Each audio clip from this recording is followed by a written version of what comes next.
As if जैसे उसकी seat खराब हो गई हो कि कोई कोई नॉन सेलिब्रिटी इंसान बैठ कैसे गया भाई वहां पे।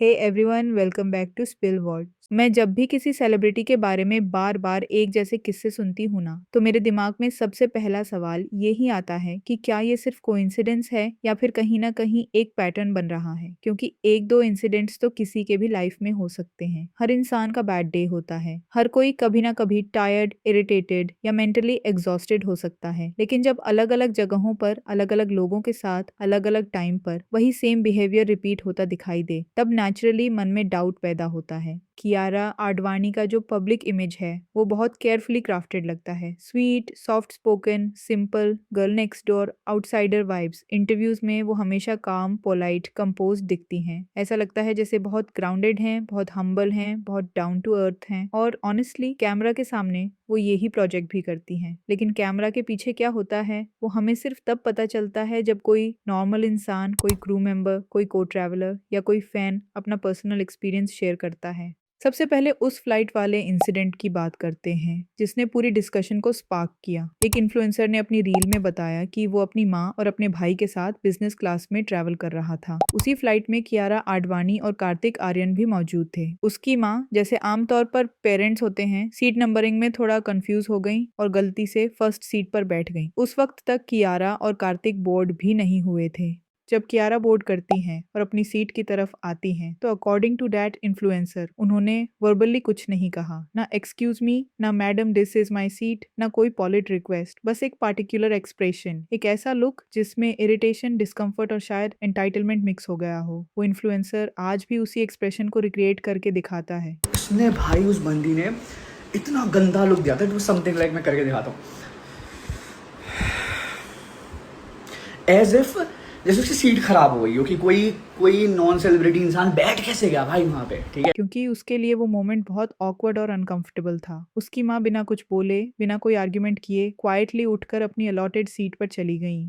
अब यहाँ पे कोई ये भी कह सकता है कि कियारा टायर्ड होंगी, प्रमोशन के दौरान ट्रैवल कर रही होंगी, मेंटली एग्जॉस्टेड होंगी और शायद इसीलिए उनका रिएक्शन थोड़ा कोल्ड रहा होगा। बेनिफिट ऑफ डाउट देना बिल्कुल वैलिड है, लेकिन इश्यू तब शुरू होता है जब यही टाइप का बिहेवियर सिर्फ एक बार नहीं, बार बार डिफरेंट सिचुएशंस में सामने आने लगता है। इसी कॉन्टेक्स्ट में कैबिन क्रू वाला एक्सपीरियंस सामने आता है। एक फ्लाइट अटेंडेंट ने बताया था कि कैसे वो कई बॉलीवुड सेलिब्रिटीज के साथ इंटरेक्ट कर चुकी हैं। मेजॉरिटी एक्टर्स पोलाइट होते हैं, रिस्पेक्टफुल होते हैं, नॉर्मल इंसानों की तरह बात करते हैं। उन्होंने जाह्नवी, अनन्या जैसे नेम्स के साथ पॉजिटिव एक्सपीरियंसेस शेयर किए थे। लेकिन कियारा के बारे में उनका एक्सपीरियंस उतना अच्छा नहीं रहा। डायरेक्ट इंटरेक्शन नहीं था, लेकिन उनके फ्रेंड के थ्रू एक इंसिडेंट सामने आया जिसमें कैश रिक्वेस्ट को लेकर एक सर्टेन काइंड ऑफ डिस्टेंस और एटीट्यूड महसूस किया गया। टेक्निकली देखा जाए तो प्लीज कॉल माय असिस्टेंट कहना गलत नहीं है, but tone, body language, context,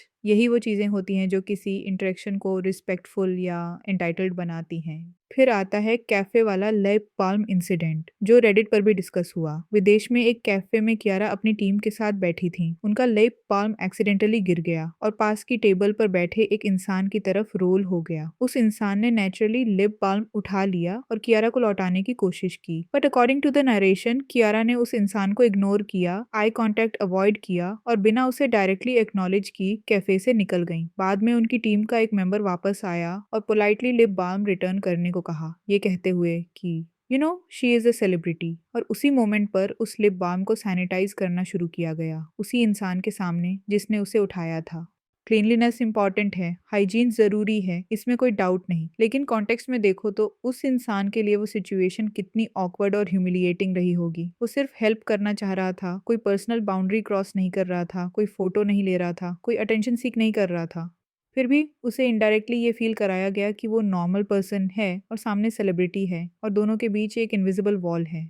अब इंडिविजुअली इन तीनों इंसिडेंट्स को देखो तो हर बार यही कहा जा सकता है कि may be misunderstanding, may be mood off था, मे बी टायर्ड थी, मे बी ओवर थिंकिंग हो रही है। लेकिन जब इन्फ्लुएंसर की माँ वाला इंसिडेंट, कैबिन क्रू का एक्सपीरियंस, कैफे का मोमेंट और रेडिट पर सिमिलर एनकाउंटर्स को एक साथ रखकर देखा जाता है, तो एक नैरेटिव बनता है। एक ऐसा नैरेटिव जिसमें पावर, प्रिविलेज और डिस्टेंस क्लियरली दिखाई देता है। और यहीं से वो कॉमेंट सेक्शन शुरू होता है जहाँ लोग ओपनली अपने थॉट्स शेयर करते हैं। फर्स्ट स्टोरी सुनने के बाद जब लोग अपनी रिएक्शंस लिखते हैं तो वो सिर्फ एक आइसोलेटेड ओपिनियन नहीं होता बल्कि कलेक्टिव परसेप्शन बन जाता है। हम लोग ही सर पे चढ़ाते हैं ऐसे अजीब लोगों को। The real stupid people are us, we are the ones giving these Bollywood चोमू people clout. There are enough stories about her being rude to people, she is no संत। Yes, Kiara is so overrated, never liked her. Maybe it's the fourth or fifth time I'm hearing this kind of thing about Kiara. Last year also someone said she shows attitude. I don't understand how she became an A-lister. She can't act and she's mannerless on top of that. Not every celebrity,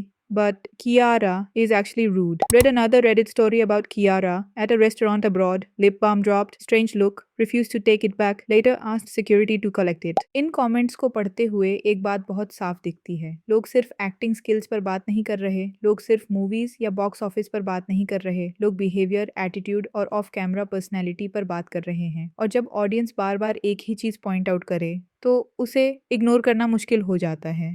इस पूरी conversation में एक और layer जुड़ जाती है, वो है आउटसाइडर नैरेटिव की। कियारा अक्सर खुद को आउटसाइडर के तौर पर प्रोजेक्ट करती हैं। स्ट्रगल, ऑडिशंस, रिजेक्शंस, मेहनत, ये सब बातें इंटरव्यूज में बार बार सुनने को मिलती हैं। लेकिन जब उनका बैकग्राउंड देखा जाता है तो तस्वीर थोड़ी अलग बनती है। Industry connections, powerful families, influential circles, ये सब उनकी लाइफ का हिस्सा रहे हैं। इसका मतलब ये नहीं कि उन्होंने मेहनत नहीं की, मेहनत हर इंसान करता है, लेकिन खुद को कंप्लीटली सेल्फ मेड और कंप्लीटली आउटसाइडर बताना, जबकि स्ट्रॉन्ग सपोर्ट सिस्टम और एक्सेस पहले से मौजूद हो, ऑडियंस को मिसलीड कर सकता है।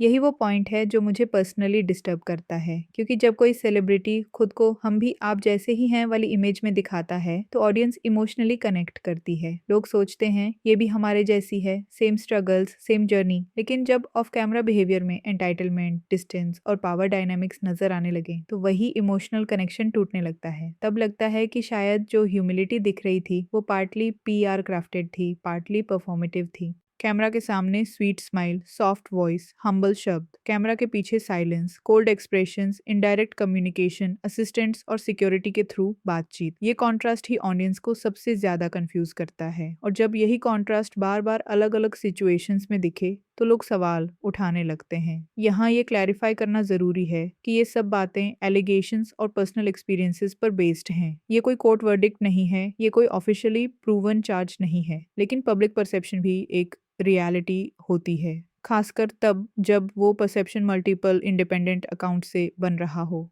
एक और बात जो मुझे सोचने पर मजबूर करती है वो है सेलिब्रिटी वर्शिप कल्चर। हम एक्टर्स को सिर्फ स्क्रीन पर नहीं देखते, हम उन्हें पेडिस्टल पर बैठा देते हैं। हम उनकी छोटी छोटी जेस्चर्स को भी एक्स्ट्रॉर्डिनरी बना देते हैं। अगर वो स्माइल कर दें तो सो हम्बल, अगर वो वेव कर दें तो सो ग्राउंडेड, अगर वो किसी फैन से 2 शब्द बोल लें तो सो काइंड। लेकिन जब वही सेलिब्रिटी किसी नॉर्मल इंसान को इग्नोर कर दे, ऑकवर्ड बना दे या कोल्ड ट्रीटमेंट दे तो हम अक्सर एक्सक्यूज ढूंढते हैं।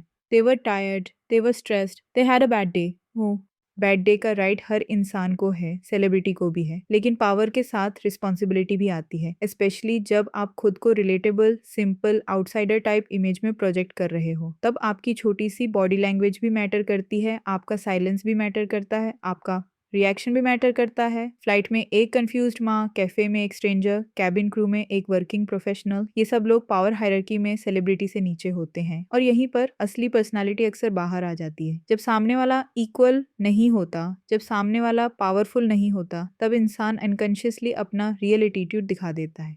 मुझे लगता है कि ये डिस्कशन सिर्फ कियारा तक लिमिटेड नहीं है, ये हर उस सेलिब्रिटी पर अप्लाई होती है जो पब्लिक इमेज में ह्यूमिलिटी बेचता है लेकिन रियल लाइफ में प्रिविलेज और एंटाइटलमेंट के साथ मूव करता है। फर्क बस इतना है कि यहाँ एग्जाम्पल्स सामने आए हैं इसलिए सवाल उठ रहे हैं। मॉरल लेवल पर देखा जाए तो बात सिंपल है। स्टारडम किसी को बेसिक रिस्पेक्ट से ऊपर नहीं बनाता, फेम किसी को नॉर्मल ह्यूमन डिसेंसी से एग्जेम्प्ट नहीं करता। पीआर इमेज कितनी भी स्वीट हो, अगर रियल इंटरेक्शंस में लोग अनकंफर्टेबल फील करें, इग्नोर्ड फील करें, स्मॉल फील करें तो उस इमेज पर सवाल उठना नेचुरल है।